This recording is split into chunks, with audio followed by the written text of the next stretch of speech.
So artificial meat is meat that is produced from the same cells that build the muscles of the animals that we eat. So it's fundamentally the same. Only the tissue, in this case the muscle, is grown outside of the body in a bioreactor. So we use the same cells that animals use to grow themselves, only we do it outside of the body. It is produced by first taking a sample of the muscle of an animal, and that can be done without killing the animal. It's harmless. And from that sample we isolate the so-called stem cells, adult stem cells.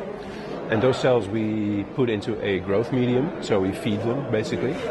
And then we let them proliferate to a large mass of cells. And then we take that mass of cells and we change the conditions so that they turn into muscle tissue. And this is not wizardry or any chemical stuff that we have to add. This is just information that is there in the cells. We just use the sort of the programming that is already present in the cells.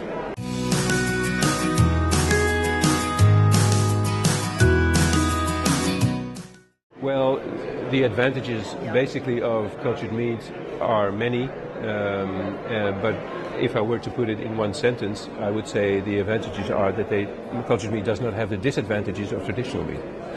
So there are a lot of disadvantages associated with traditional meat. It contributes to global warming. There's animal welfare issues involved with producing meat, obviously. There are environmental issues associated with meat. It uses a lot of land, it uses a lot of water. Essentially, you could say meat production is getting out of hand. We are too wealthy and we consume too much meat on this planet. So the advantage of skipping to tissue engineering, to culturing meat, are on each of these levels. It's a more efficient technology. It doesn't produce greenhouse gases. It uses way less land. It uses way less water. It's an answer to the challenges that are posed by meat production today.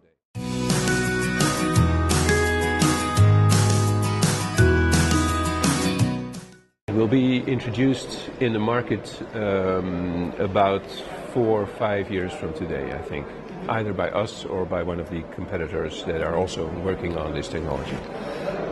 It will be introduced small scale, premium, so it will be a relatively expensive product. It will be produced on a relative small scale.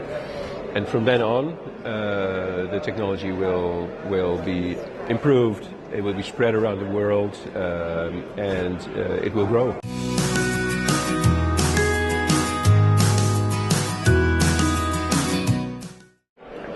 Well, the main markets for cultured meat are the markets where the real meat eaters are. So meat is sort of an addictive product, you could say.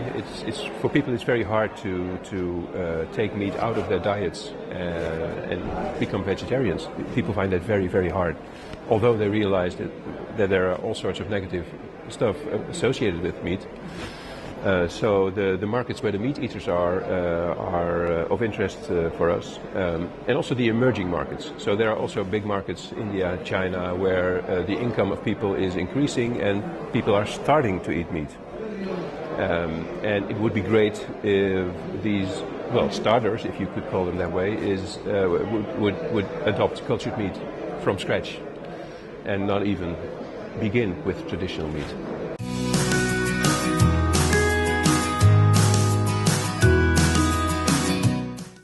The cost is obviously very relevant because it needs to be cost competitive compared to traditional meat.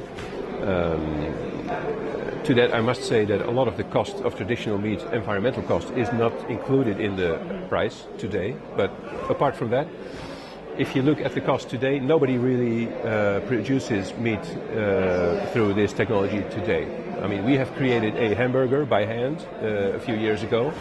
That cost about 250,000 euro, so a little bit over $300,000, which is a crazy amount, obviously, but this is because each of the 10,000 fibers in that product were created by hand. If you were to use today's technology to produce the same product, We did some calculations together with a large stem cell producer, and we used their model to predict the cost of cells with our parameters, and then you would end up with a kilo price of about $65.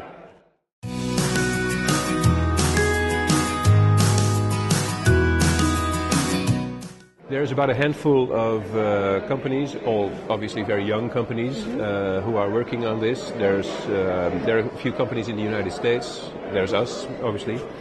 There is an Israeli company, and there is a company emerging in the Far East.